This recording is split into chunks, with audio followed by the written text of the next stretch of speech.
마태복음 강의 70번째 시간입니다. 우리는 지금 예수님의 두 번째 설교, 제자직 혹은 사도직에 관한 예수 그리스도의 가르침을 살펴보고 있습니다. 예수님께서 지난 시간에 12제자를 부르셨다라고 하는 것을 우리가 생각해 보았어요. 제자들의 부르심을, 그리고 제자로 세우심을 우리가 확대해서 말씀을 드리면 세 가지 단어로 정리할 수 있습니다. 하나는 부르심이죠, 그대로. 두 번째로는 능력 주심이에요. 주다라고 하는 단어입니다. 세 번째로는 보내다라고 하는 단어예요. 그런데 우리가 생각할 때 주님이 부르시고 능력을 주시고 보내심은 따로따로 분리되어 있는 것이 아니라 거의 동시적인 사건입니다. 이 말이 조금 여러분들에게 이해가 되었으면 좋겠는데요. 어떤 것이냐면 예수님께서 제자들을 부르셨을 때 그 불러놓으시고 그냥 너희들이 알아서 해라, 이렇게 일종의 속된 말로 내버려둔 것이 아닙니다. 그들에게 능력을 주셨어요. 그리고 그 능력을 가지고 주님이 원하시는 곳으로, 내가 원하는 곳이 아닙니다, 주님이 원하시는 곳으로 보내셨다라고 하는 것이 제자도를 이해하는 데 있어서 굉장히 중요합니다. 그러면 12명의 사도만 그럴까요? 아닙니다. 우리가 예수 그리스도를 믿게 된 것, 그분의 부르심입니다. 그리고 그분을 진실로 믿고 예수 그리스도가 나를 부르셨다고 믿는 사람들에게는요, 하나님이 주신 능력이 있어요. 달란트가 있습니다. 다만 그 능력과 달란트가 우리 안에 있음에도 불구하고 우리가 그 내 안에 있는 능력이 어떤 것인지조차도 모르고 살아가는 이유가 무엇 때문에 그러냐면 나를 보내신 주님을 의식하지 못하기 때문에 그래요. 오로지 세상 것만 생각하느라고. 윌리엄 바클레이의 말대로 이따가도 한 번 더 제가 말씀을 드리겠습니다만, 하나님 나라가 가까이 오고 하나님 나라를 전파해야 될 우리들이 땅의 것만 생각하고 땅의 것만 바라보느라 하나님이 그분의 나라를 위하여 나에게 주신 달란트와 능력과 은사가 어떤 것인지를 모르고 살아간다는 거예요. 세상의 부모는요, 자녀를 낳아놓고 혹시 내버려둘지도 모릅니다. 그러나 예수 그리스도는 우리에게 적어도 두 가지를 약속하셨어요. 하나는 어떤 것이냐면 우리를 버리시지 아니하시고 끝까지 함께 하시는 거예요. 우리가 새벽에 지금 고린도전서를 살펴보거든요. 고린도전서를 살펴볼 때 사도 바울이 고린도 교인들을 설득할 때 이렇게 얘기합니다. 광야에 있는 이스라엘 백성들을 예로 들거든요. 광야에서 이스라엘 백성들이 목이 말라 죽어갈 때 모세를 통하여 반석에서 물이 나게 하시거든요. 모세는 그 반석을 신령한 예수 그리스도라고 얘기하고 그 반석에서 나온 물을 예수 그리스도의 피를 상징하는 신령한 음료라고 얘기합니다. 그런데 중요한 건 무엇이냐면 그것이 단위적인 사건이 아니다, 사도 바울이 이렇게 얘기해요. 고린도전서 9장과 10장을 읽어보십시오. 그들이 광야 40년을 지나는 동안에 예수 그리스도께서 신령한 반석이 그들의 뒤를 따랐다, 이렇게 얘기를 합니다. 그러니까 여러분, 우리 인생에 예수 그리스도를 만나고 은혜 받는 건 절대로 단위적이지 않아요. 예수님이 내게 말씀으로 찾아와 주시고 나를 붙들면 예수님은 내가 어디로 가든지 무엇을 하든지, 심지어는 이스라엘 백성들을 오늘 생각해 봅시다. 우상 숭배하고 그리스도를 배척해도요, 신실하신 그분은 우리를 절대로 버리시지 아니하시고 나와 동행하고 계심을 믿으시기를 예수님의 이름으로 축원합니다. 그런데 그 예수님이 제자들을 그냥 보내신 것이 아니라 능력을 주셨어요. 다시 강조하지만 나에게도 여러분들이 생각할 때 스스로 사람들을, 다른 사람들을 바라보고 환경을 바라볼 때는 나는 왜 이렇게 부족한가, 혹은 나는 왜 이렇게 이 정도밖에 못 사는 것일까, 열등의식에 사로잡히시는 경우도 많은데 그것 큰 죄입니다. 나를 구원하신 예수 그리스도를 바라보게 되면 내 안에 작은 것이든지 큰 것이든지 주님이 쓰시기 위한 달란트, 능력과 은혜가 있어요. 제가 내일 저녁에 그 우석대학교 그 연합회 예배를 인도하게 되어 있어서 말씀을 준비하다가 깨달은 것이 있습니다. 사사기를 준비할 때 하나님께서 이스라엘 백성들을 이 블레셋 손에서 구해내실 때 먼저 이렇게 명령하셔요. 사사기 6장 14절 한번 읽어볼까요? 시작. 여호와께서 그를 향하여 이르시되 너는 가서 이 너의 힘으로 이스라엘을 미디안의 손에서 구원하라. 내가 너를 보낸 것이 아니냐 하시니라. 아멘. 하나님이 먼저 확인하시는 것은요, 내가 너희에게 힘을 주었다라는 거예요. 하나님이 나에게 은혜를 주시고 내 인생의 목적이 나를 부르심과 보내심을 믿는 사람들에게는요, 힘과 능력이 있어요. 만약에 이 힘과 능력이 믿어지지 않는다, 일단 저걸 설명해 드리면, 그들이 내 안에 있는 힘을 가지고 그 힘이 하나님께서 주신 것임을 믿고 전장으로 나가는 때에는요, 하나님이 더 큰 능력을 주세요. 우리는 어떤 일을 해보지도 않고 어떤 인생의 고난이 닥쳐왔을 때 먼저 하늘의 것을 구하거든요. 그렇지 않아요. 주님은 이미 우리에게 시험을 주셨을 때, 그리고 위기를 주셨을 때 그것을 돌파할 수 있는 은혜와 힘과 능력을 우리에게 주셨어요. 그래서 주님은 우리들에게 먼저 그분의 능력을 내보이시기 전에, 야, 내게 있는 것이 무엇이냐를 물어보세요. 예를 들면 오병이어의 기적을 일으키실 때 주님이 뭐라고 말씀하셨죠? 너희들이 가지고 있는 것이 무엇이냐 이렇게 물어봐요. 모세에게도 주님이 물어보셨지 않습니까? 네 손에 있는 것이 무엇이냐? 예, 지팡이가 있습니다. 예, 오병이어의 도시락이 있습니다. 주님이 그것들을 가지고 사용하시고 능력을 나타내신 것을 생각해 보세요. 다시 오늘 서론으로 돌아오면, 우리 사랑하는 성도 여러분들과 제가 이 제자직에 관한 설교 가르침을 들을 때 여러분들의 입장에서 겸손하게 표현합니다. 내 인생이 보잘것없는 것 같고 나는 아무런 달란트와 장점과 능력이 없는 것 같아도요, 내 눈에서 예수 그리스도가 보이기 시작하고 나를 부르신 그리스도의 구원에 대한 확신이 생기기 시작하는 순간부터 참 내게 있는 것이 연약할지라도 그것을 통해서 하나님의 살아계심을 나타낼 하나님이 주신 능력이 내 안에 존재하고 있다는 사실을 발견하게 될 줄로 믿습니다. 제가 목표를 하면서 꼭 붙잡고 가는 것이 이 두 가지예요. 예수님이 나와 함께하고 계시다. 또 하나는 어떤 것이냐면, 내게 탁월하지는 않지만, 특출하지는 않지만, 아주 보잘것없는지도 모르지만 내게 있는 하나님이 주신 그 은혜를 붙잡고 믿음으로 전진해 가면 하나님이 내게 주신 그 은사를 발판으로 더 큰 능력과 은혜를 행하시더라는 거예요. 그래서 절대로 주저앉거나 어떤 상황 가운데서도 낙심하거나 원망하지 않는 조그마한 믿음이 제게 있습니다. 우리 성도 여러분들에게도 오늘 이 제자직에 관한 두 번째 설교를 할 때, 주님이 나를 부르셨습니다. 그리고 내 안에 주님이 주신 능력이 있습니다. 나는 주님으로부터 보냄받은 자입니다. 이 세 가지 단어를 통한 자기 정체성을 분명히 가지게 된다고 한다면, 하나님께서 우리 사랑하는 성도 여러분들을 통해서 온 인류 구원이라고 하는 그분의 소원을 이루게 될 줄로 믿습니다. 인생이 여러분 다른 데 있지 않아요. 자기 이해에 있어요. 자기 정체성에 이해에 있습니다. 우리는 세상 사람들이 생각하는 별 볼 일 없는 인생이 아니에요. 예수 그리스도께서 나를 세우시기 위하여 자신의 생명을 기꺼이 십자가에서 내어 던지고 사주신 그리스도의 것입니다. 여러분, 제가 우리 사랑하는 성도 여러분들에게 이 믿음이 분명히 세워지게 된다면, 우리가 시골에 있는 교회이지만 우리를 통해서 하나님의 크고 놀라우신 능력이 온 땅끝 만방에 전해지는 놀라운 역사가 일어나게 될 줄로 믿습니다. 부디 땅의 것, 세상의 것만 바라보는 시시한 인생 살아가지 마시고요, 내 안에 있는 하나님의 능력이 만개하도록, 그리고 내 능력을 통해서 일하시는 하나님의 그 기뻐하시는 얼굴을 날마다 확인할 수 있는, 제발 좀 살아계신 하나님 앞에서 살아있는 믿음으로 응답할 수 있는 성도들이 되시기를 예수님의 이름으로 축원합니다. 예수님께서 오늘 우리가 5절을 보게 되면 12 제자들을 보내실 때 이렇게 얘기를 해요. 자, 초반부만 한번 읽어볼게요. 시작. 예수께서 이 12를 내보내시니. 됐어요. 여기까지만.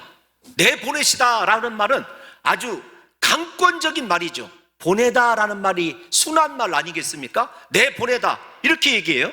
예를 들면 우리 사랑하는 성도 여러분, 이렇게 생각하세요. 말 안 듣는 남편을 쫓아낸다. 그냥 한번 생각해 보세요. 그냥 가정에 분란을 일으키려고 하는 것이 아니라 아이고 저거 미워, 내 쫓아야 되겠다. 아이 제가 샜네요. 쫓아내다라고 하는 단어와 내쫓았다, 어감이 다르죠. 감정이 다르지 않습니까?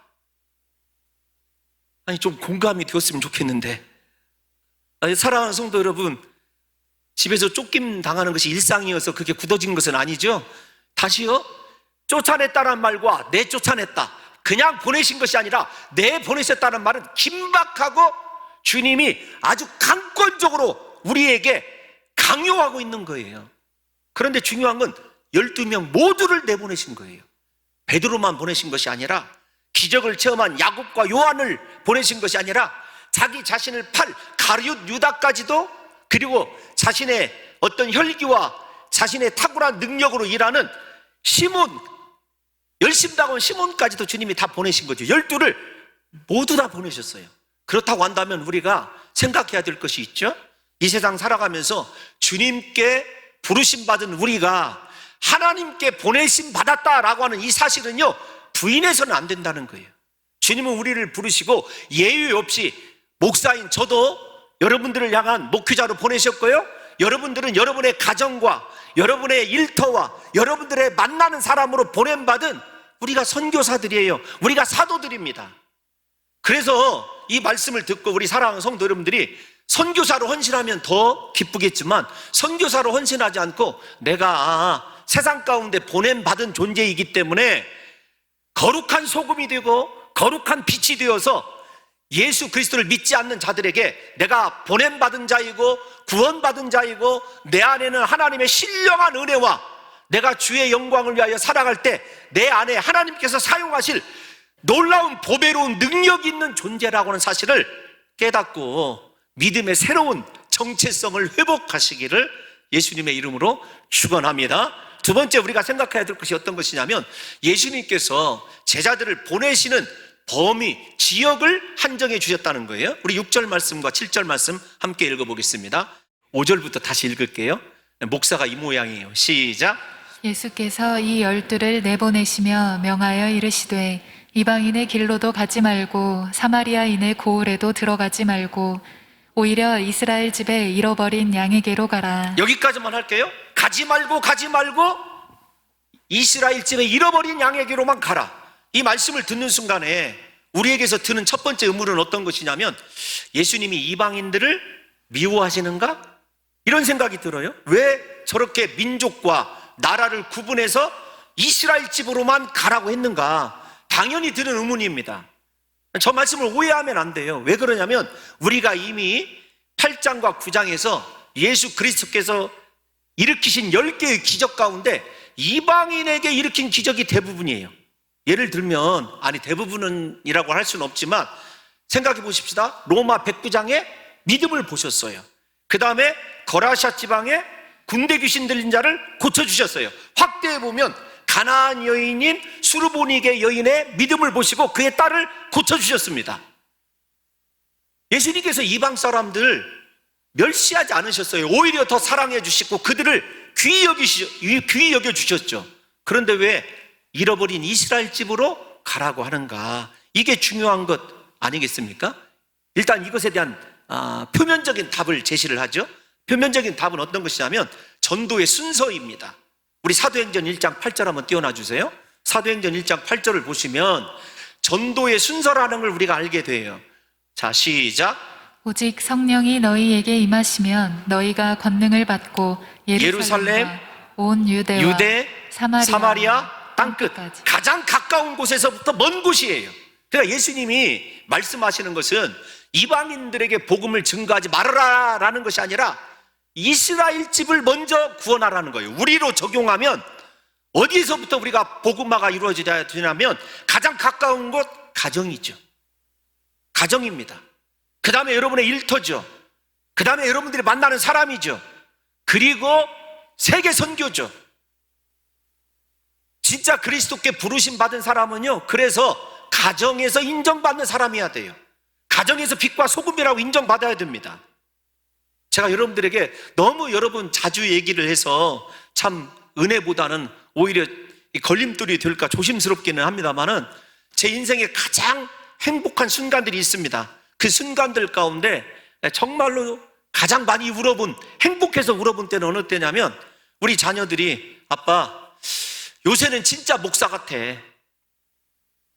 그 한마디가요 그날 하루 저녁을 얼마나 이 눈물을 흘리겠는지 몰라요. 저 밖에서 사람들이 저를 모르는 표면적인 사람들, 지난주에도 그런 일이 있었습니다. 어떤 연세 드신 분이 제가 손님하고 대화하고 있는데 찾아오셔서 봉동중앙교회 목사님이시죠? 제가 목사님 대해서 잘 압니다. 너무 은혜스럽습니다. 부끄러운 거예요. 밖에서 여러분 사람들이 알아주는 거 중요할 수도 있어요. 그러나 진짜 중요한 건 어떤 것이냐면 제가 저희 집에서 제 아내에게, 자식에게 목사로 인정받아야 돼요. 저만 그럴까요? 사랑하는 우리 앞에 계신 장로님들 댁에서 어떤 장로님으로 인정받고 계십니까? 권사님들 묻고 싶습니다. 권사님들을 바라보면서 여러분들의 남편 되시는 분들이 정말 예수님이 당신을 보며 살아 계신 것 같아, 이런 고백을 듣고 있는가요? 복음화를 가지고 우리가 세계 열방, 선교, 세계의 복음화 이런 말 여러분 외치는 거 중요합니다. 그러나 진짜 중요한 건 어떤 것이냐면 가장 가까운 나와 날마다 살을 맞대고 음식을 나누고 사랑을 나누는 가족들에게 신앙인으로 인정받는, 제자로 인정받는 삶이 우리에게 가장 시급하다라는 것을 우리 사랑하는 성도 여러분들이 아셔야 돼요. 다시 말씀을 드리지만 제가 여러분들 앞에 설 때에요 얼마든지 위장할 수 있어요. 집에서 부부싸움하고 와서도 그런 것 아닌 것처럼 위장해야 될 수도 있습니다. 그런데 사랑하는 성도 여러분, 여러분의 집에 복음의 씨가 떨어지고 여러분의 제자직, 여러분의 사도됨을 가족들 서로가 인정하고 있느냐고요. 오히려 부모의 그릇된 신앙 때문에 하나님이 쓰시려고 하는 그 귀한 자녀들의 길이 어그러지고 세상 길로 가고 나는 절대로 예수 안 믿어, 이런 마음이 들고 있다고 한다면 우리의 부르심에 대한 하나님의 부르심의 목적이 온전한지를 좀 생각해 보자는 거예요. 두 번째, 예수님께서 왜 잃어버린 이스라엘 집으로 가라고 그랬는가 라고 한다면 예수님의 신실하심이에요. 하나님의 이스라엘을 향한 뜨거운 사랑이죠. 어떻게든지 언약 백성 이스라엘을 구원하고자 하는 하나님의 그 끊임없는 이스라엘 향한 사랑이에요. 우리 대표적으로 이사야 43장 1절 한번 읽어볼까요? 우리가 잘 아는 말씀입니다. 이사야 43장 1절 시작. 야곱아, 너를 창조하신 여호와께서 지금 말씀하시느니라. 이스라엘아, 너를 지으신 이가 말씀하시느니라. 너는 두려워하지 말라. 내가 너를 구속하였고 내가 너를 지명하여 불렀나니 너는 내 것이라. 이스라엘 백성들이 우상 숭배하고 영적인 간음을 행할 때도요 이스라엘 백성들을 향한 하나님의 사랑은 변치 않았어요. 마찬가지입니다. 예수님께서 이스라엘 집에 잃어버린 양에게로 가라 라고 하는 이 말 속에는요 변함없이 이스라엘을 사랑하는 거예요. 그런데 중요한 것이 있어요. 그 잃어버린 양이 무엇을 상징하는지 우리가 지난 시간에 서론을 통해서 살펴봤어요. 다시 좀 올라가 봅니다. 9장 36절 다 같이 읽어보겠습니다. 9장 36절 시작. 무리를 보시고 불쌍히 여기시니 이는 그들이 목자 없는 양과 같이 고생하며 기진함이라. 목자가 없어요. 그래서 잃어버린 양이 된 거예요. 주님의 시선이 예루살렘에서 찬란한 옷을 입고 제사 드리는 제사장이나 다른 사람들과 구별되게 나는 바리새인이고 서기관이고 하나님을 열심으로 섬기는 사람입니다, 외적으로 표시는 제사장, 장로, 바리새인, 서기관들에게 제자들을 보낸 것이 아니에요. 이스라엘의 온 집을 사랑하시되, 이 중요한 표현입니다. 가장 낮은 것을 사랑한다면 온 전체 귀한 것까지 사랑한다고 하는 비유적 표현이기도 해요. 그러니까 저 말 속에 목자 없는 양, 잃어버린 양들만 사랑한다는 것이 아니라 온 이스라엘을 사랑한다는 표현이 돼요. 그럼에도 불구하고 주님이 구체적으로 이스라엘 집에 잃어버린 양에게로 가라라고 하는 것은요 사도들에게 사역의 나침판을 제시해 준 거예요. 무슨 말이냐면 너희가 충분히 대접받고 충분히 인정받고 너희가 찾아가면 그들에게서 뭔가 얻을 수 있는 사람에게 보냄을 받은 것이 아니라 너희들의 시선이 항상 낮은 곳을 향해야 된다는 거예요. 가난하고 정말로 기진하고 고생하고 일어설 힘조차 없는 자들에게 손을 내미는 그리스도의 사랑의 대사가 되라는 것이 예수 그리스도께서 제자들에게 가르쳐준 이 이스라엘의 집에 잃어버린 양으로 가라고 하는 말에 진심이에요, 진심. 여러분, 오늘날 한국 교회가 이렇게 타락하게 된 것, 이 제자직을 잘못 이해한 목회자들에게 있어요. 여러분, 이렇게 한번 생각을 해보세요. 누구를 비난하고 싶어서 그런 것이 아니라 다 이게 제 문제이기도 한데, 예? 아니, 누구를 좀 비난하고 싶어서 그래요, 사실은. 아니, 목사들이 권력 있는 사람, 그런 사람들에게 빌붙어서 자기 방송국 키워가고 그것이 복음이라고 생각이 되어집니까? 아니, 누구라고는 얘기할 수가 없어요. 아니, 제 방송이 설교가 여러분 나가게 되어 있어요. 저도 조심스러운 면이 있지만 답답해요. 우리들에게 바라봐야 될 곳은요, 여러분 이렇게 한번 생각을 해보세요. 여러분들이 우리 교회에 참 감사한 것이 부자가 없어서 감사해요. 그런데 목사인 제가 부자들 것만 어울린다, 여러분 저를 어떻게 보시겠습니까? 또 반대일 수도 있어요. 연약하고 가난한 성도들과 어울리면 저 목사는 왜 저래, 이렇게 할 수도 있죠. 근데 중요한 건 상태나 형편과 환경이 아니라 목회자의 양을 생각하는 진심이에요. 영혼을 사랑하는 마음입니다. 그것이 목회자인 저에게만 해당될까요? 사랑하는 성도 여러분들이 예수 그리스도를 믿고 보냄받았음에도 불구하고 내게 이익이 되는 사람들, 나에게 도움이 될 만한 사람들에게만 간과 쓸개를 빼줄 듯이 하고 평생 나에게 부담이 되는, 어쩌면 내 도움 없이는 살아갈 수 없는 자들을 멸시하고 있다고 한다면 우리가 어떻게 주님으로부터 부름받은 제자라고 얘기할 수 있겠느냐고요. 부디 여기 있는 홍 목사도 더 정신을 차려서 우리 사랑하는 성도들 진심으로 사랑하고 가난하고 우리의 도움이 필요한 자들에게 내 생명이라도 예수님처럼 내어줄 수 있어야 되고, 우리 사랑하는 성도 여러분들도 마찬가지입니다. 우리의 시선을요 낮은 데로 향하게 해야 돼요. 가난한 자들, 정말로 절망 중에 있는 자들, 슬픔에 빠져 있는 자들, 그들에게 내 물질을 깨트리고 내 삶을 나누어주고 그들과 함께 내 정서를 공유할 수 있는 진정한 부르심에 합당한 제자의 삶을 우리가 살아가야 되는 것 아니냐고요. 여러분, 제가 어제 어떤 집사님에게, 목사님 말씀이 참 이해는 가고 은혜스럽고 알기는 하는데 너무 부담이 돼요. 그렇게 살아낼 수 없을 것 같아서 하루하루가 조바심 나고 너무 힘들다는 거예요. 제가 집사님 그렇게만 생각하고 있어도 저는 성공한 목회자예요. 여러분, 그런 부담 가져본 적 있습니까? 가정에서뿐만 아니라 사회적으로 여러분 지금 누구와 교제하고 계세요? 한번 묻겠습니다. 그렇게 집을 잃어버리고 고생하고 기진한 자들에게 여러분의 손을 펼쳐본 적이 있습니까? 지갑을 열어본 적이 있느냐고요. 우리 예수 잘못 믿고 있는 거예요.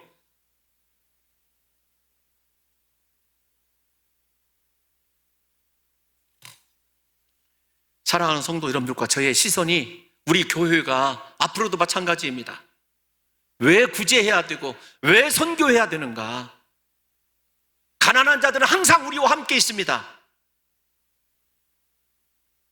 우리 성도들에게서 심령이 가난해져서 진실로 우리의 손길을 필요하는 자들, 도움이 필요한 자들을 멸시하지 아니하고 속으로 조롱하지 아니하고 오히려 그들을 축복해주고 그들의 친구가 되어주고 그들의 위로자가 되어줄 수 있는 진정한 제자가 되시기를 예수님의 이름으로 축원합니다. 여러분, 두 번째 전도할 내용에 대해서 뭐라고 얘기하냐면 천국이 가까이 왔다, 이렇게 이야기를 하라고 주님이 말씀하셨습니다. 세례 요한이 맨 처음에 외친 메시지가 무엇이죠? 회개하라, 천국이 가까이 왔느니라. 두 번째 예수 그리스도께서 외치신 메시지가 어떤 것이죠? 회개하라, 천국이 가까이 왔느니라. 제자들에게도 주님께서 말씀하신 것이 어떤 것이냐면 천국이 가까이 왔다라는 거예요. 7절 말씀 한번 읽어보겠습니다. 본문 7절 시작. 가면서 전파하여 말하되 천국이 가까이 왔다 하고. 여러분, 이 말씀은 혁명적인 말씀이에요. 왜냐하면 이스라엘 백성들이 기다리는 것은 이 땅에서 다시 한번 부강한 나라를 이루는 메시아예요. 신앙생활 한다고 하면서도 그들의 시선과 관점이 어디에만 있냐면 땅의 것만 있어요. 땅의 것만. 그런데 어느 순간에 망치로 뒤통수를 치듯이 하늘이 있다라는 거예요.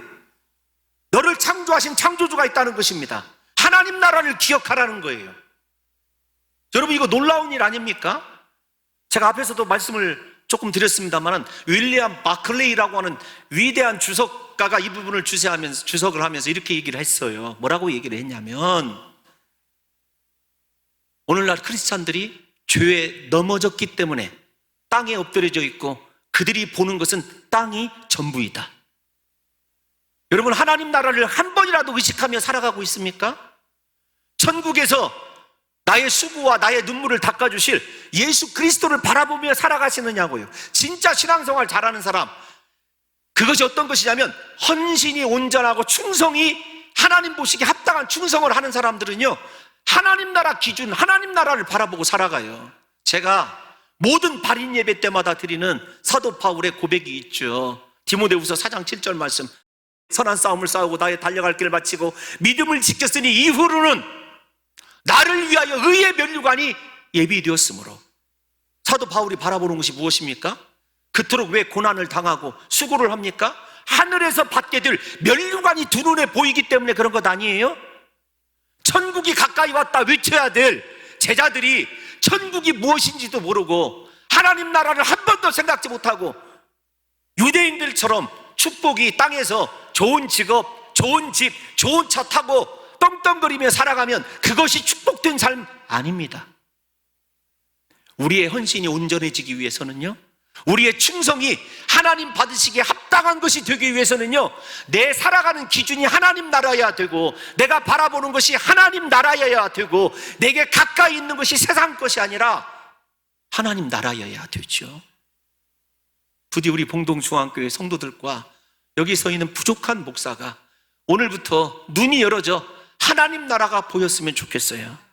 심판대 앞에 설 때가 정말로 피부로 와 닿아졌으면 좋겠습니다. 이 세상 잠시면 지나갑니다. 부디 사랑하는 성도 여러분들과 제가 보내심 받은 자로서 천국의 기준을 가지고 하나님 나라 일꾼이 되어서 살아가는 역사가 있으시기를 다시 한번 예수님의 이름으로 축원합니다. 사랑하는 성도 여러분들이요, 이 중요한 순서가 있어요. 전도의 순서가 어떤 것이냐면 전파라는 것이죠. 말씀을 먼저 증거하고 그 다음에 능력이 행해져요. 이건 성경의 일반적인 순서입니다. 우리가 가장 중요시 여겨야 되는 것, 하나님의 말씀을 전하는 거예요. 그 다음에 능력이 나타난다니까요. 우리 인생에 적용해 보면 말씀을 붙드는 사람에게는 기적이 일어납니다. 능력이 나타나요. 순서가 바뀌었어요. 우리는 하나님 내게 능력 주시면 내가 이렇게 충성할게요. 아닙니다. 말씀을 전파하고, 여러분 베드로 사도도 그랬어요. 제가 시간이 없어서 건너뛰려고 그랬는데 우리 사도행전 3장 6절에서 7절 한번 읽어볼까요? 기적이 먼저 일어난 것이 아니라 시작. 베드로가 이르되. 됐어요. 다시 시작. 베드로가 이르되. 말씀이 먼저예요. 7절까지 한번 읽어보겠습니다. 시작. 베드로가 이르되 은과 금은 내게 없거니와 내게 있는 이것을 내게 주노니 나사렛 예수 그리스도의 이름으로 일어나 걸으라 하고 오른손을 잡아 일으키니 발과 발목이 곧 힘을 얻고. 아멘. 말씀으로 먼저 그 말씀이 선포되어지고 그 말씀이 안에서 작동하게 될 때 그 다음에 손을 잡아 일으키는 능력이 뒤따르는 거죠. 오늘도 마찬가지예요. 우리가 본문 7절을 보면 가서 전파하고 난 이후에 천국을 소개하고 난 이후에 능력을 행하게 되어 있습니다. 우리 사랑하는 성도 여러분들이 왜 우리가 말씀을 사랑해야 되는가? 왜 말씀을 손에서 놓지 말아야 되는가? 왜 암송해야 되는가? 왜 성경을 규칙적으로 읽어야 되는가? 그 말씀이 하나님의 능력을 내게로 초대하는 초대장이기 때문에 그래요. 제 설교 원고에 보면 뭐라고 써놔 있냐면 말씀은 권능을 길어 올리는 마중물 같은 것임을 잊지 말아라. 아니, 제가 원고에 그렇게 썼어요. 어떤 사람에게 기적이 일어나느냐? 제가 지난주에 들은 간증입니다. 우리 성도님 한 분이, 제가 이렇게 헌금 시간에 동일한 기도를 하거든요. 예수 이름으로 모든 질병에서 노임 받을지어다 이렇게 기도를 했는데 그분이 오랫동안 알아왔던 자신만의 병이 고침받았다고 다른 사람 통해서 이렇게 간증을 해주시더라고요. 제가 뭐라고 대답했겠습니까? 말씀을 집중해서 듣더니 이해가 되든지 안 되든지 하나님께서 그 말씀을 보시고 고치신 것이라고요. 정말로 하나님의 능력이 여러분의 삶에, 여러분의 가정에, 여러분의 자녀들에게 임하기를 원한다면 말씀을 붙들어야 돼요. 말씀을 전할 때에 역사가 일어나고 능력이 초대된다는 사실을 잊지 않으셨으면 좋겠습니다. 또 하나 8절을 한번 읽어보겠습니다. 시작. 병든 자를 고치며 죽은 자를 살리며 나병 자를 깨끗하게 하며 귀신을 쫓아내되 너희가 거저 받았으니 거저 주라. 아멘. 우리에게 있는 것이요, 거저 받은 거예요. 주님께 거저 줄 수 있는 자가 되라는 것입니다. 대가 생각하지 말라는 거예요. 예수님은 아무런 대가 없이 나를 살리기 위하여 십자가에 못 박혀 죽으셨어요. 내 생명이, 내 모든 소유가 그리스도의 것이라고 믿어진다면요, 이스라엘의 잃어버린 양을 향하여, 그리고 다른 사람을 섬길 때 여러분 어떤 것도 기대하지 마시고 준 것으로 끝내야 돼요. 제가 우리 장로님들과 선교하면서 참 기쁜 것이 어떤 것이냐면, 우리 교회가 선교주에 준 것에 대해서는요 생각지를 안 해요. 티벳의 고아원을 진 것도, 몽골의 병원을 세워가는 것도, 우리가 잘 아는 대로 미얀마에 여러분 몇 억을 들여서 신학교를 짓고 있는 것도, 우리 교회가 단 한 번의 권리도 추구한 적이 없습니다. 오히려 다른 그 선교지에서 우리가 그 학교를 세웠다고 제가 이사장이 되어야 된다는 거 제가 거절했습니다. 왜요? 우리의 것이 아니잖아요. 하나님의 것이고, 우리는 복음만 증거하면 끝이라고요. 우리는 이 땅 가운데서 받는 자보다 거저 줄 수 있는 그 사람이 진짜 멋있고 축복 있는 사람 아닙니까? 여러분 얼마나 베풀어 보셨어요? 얼마나 주어 보셨냐고요. 주님이 말씀하시죠. 제자들에게 너 거저 받았으니까 거저 주라. 부디 우리 봉동중앙교회 성도들이요, 심령이 이렇게 가난했으면 좋겠어요. 하나님, 내 것이 아닙니다. 주님이 감동하시면은요, 내 생명이라도 주님 앞에 드리겠습니다. 할렐루야. 생명을 드리라고 하니까요, 얼굴이 정색이. 그 다음에 하나님을 전폭적으로 신뢰하라는 거예요. 9절과 10절을 보게 되면 한번 읽어보겠습니다. 시작. 너희 전대에 금이나 은이나 동을 가지지 말고 여행을 위하여 배낭이나 두버롯이나 신이나 지팡이를 가지지 말라. 이는 일꾼이 자기의 먹을 것 받는 것이 마땅함이라. 아멘. 돈 걱정하지 말아라. 배낭에 두벌 옷이나 먹을 음식 싸는 것이거든요. 그러니까 일용할 양식 염려하지 말으라는 거예요. 지팡이 의지하지 말고 예수 그리스도 의지하라는 것입니다. 이게 제자된 삶의 가장 삶의 신앙의 본질이에요. 참 이 말씀을 묵상할 때마다 우리를 먹이시고 입히시는 하나님의 은혜가 얼마나 큰지 몰라요. 이걸 다 여러분들에게 일일이 간증할 수가 없습니다. 사랑하는 성도 여러분들이요, 이 말씀을 좀 생각해 보면서, 내가 돈이 없어서 주님 일을 못합니다, 내 환경이 이래서 주님 일을 못합니다, 이렇게 안 했으면 좋겠어요. 한 사람 예를 들어드리고 싶어요. 사도 바울의 예를 들어드리죠. 우리 빌립보서 4장 12절에서 13절 한번 읽어보겠습니다. 시작. 나는 비천에 처할 줄도 알고 풍부에 처할 줄도 알아. 모든 일 곧 배부름과 배고픔과 풍부와 궁핍에도 처할 줄 아는 일체의 비결을 배웠노라. 내게 능력 주시는 자 안에서 내가 모든 것을 할 수 있느니라. 여러분, 예수 그리스도 안에만 있어 보십시오. 내가 비천에 처하든지 풍부에 처하든지 배고프든지 배부르든지요, 내게서 나오는 것은 하나님의 영광인 줄로 믿습니다. 하나님의 능력인 줄로 믿습니다. 무슨 말이에요?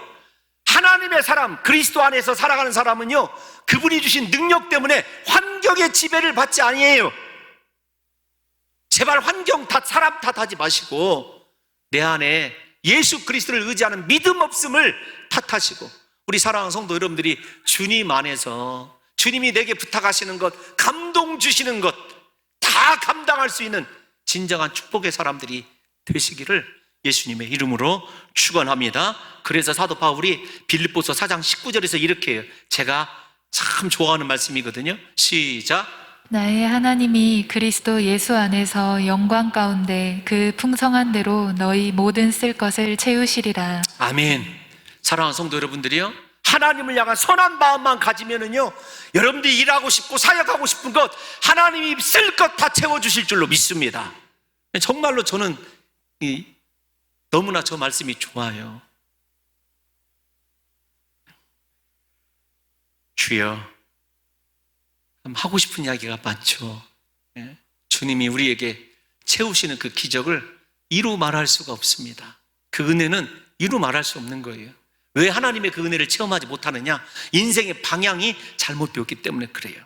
다섯 번째 어떤 거냐면 11절 말씀 한번 읽어보겠습니다. 빠르게 진행을 할게요. 시작. 어떤 성이나 마을에 들어가든지 그 중에 합당한 자를 찾아내어 너희가 떠나기까지 거기서 머물라. 중요한 것은 사람을 찾아내는 거예요. 제가 일부 때도 그랬고 제가 사랑하는 부목사님들에게 기회가 나면 이렇게 얘기합니다.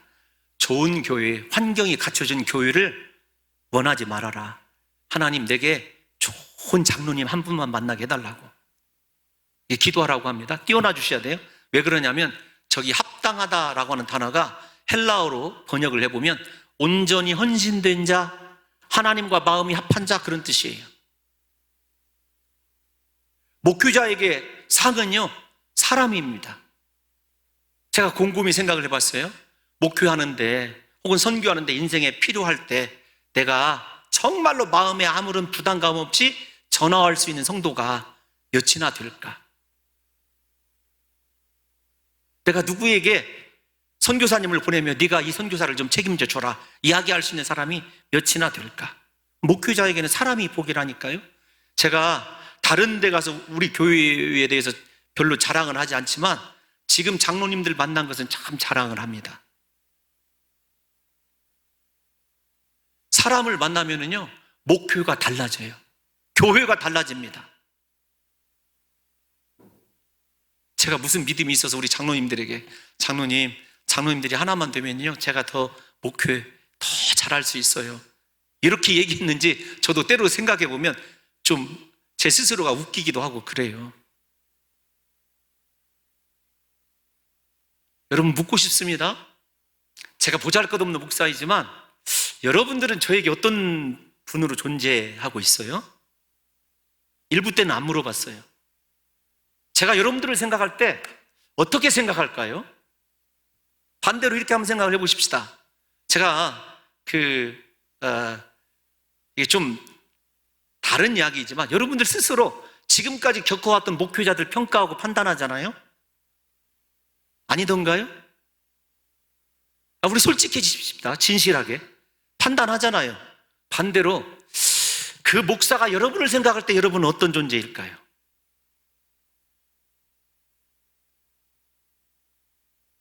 (10년) 동안 그 목사님에게 여러분은 어떤 존재일까요? 저 이렇게 생각해 봐요. 가끔 나는 우리 성도들에게 어떤 존재일까?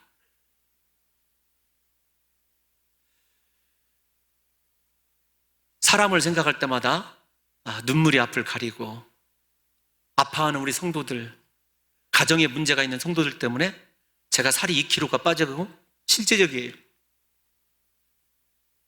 하나님, 어떻게 하면 좋아요? 성도들을 사랑하는 마음은 있는 것 같은데 과연 제 목표에 끝까지 동행할 만한 사람을 나는 찾아내었는가? 그건 여러분들에게 답을 맡기도록 하지요. 사람이 목회자에게 복이죠. 그래서 사도 바울 같은 위대한 사역자도 혼자 사역한 것이 아닙니다. 브리스길라와 아굴라가 있었고 그의 마지막 죽어가는 모습을 지켜본 의사 누가가 있었고 신라가 있었죠.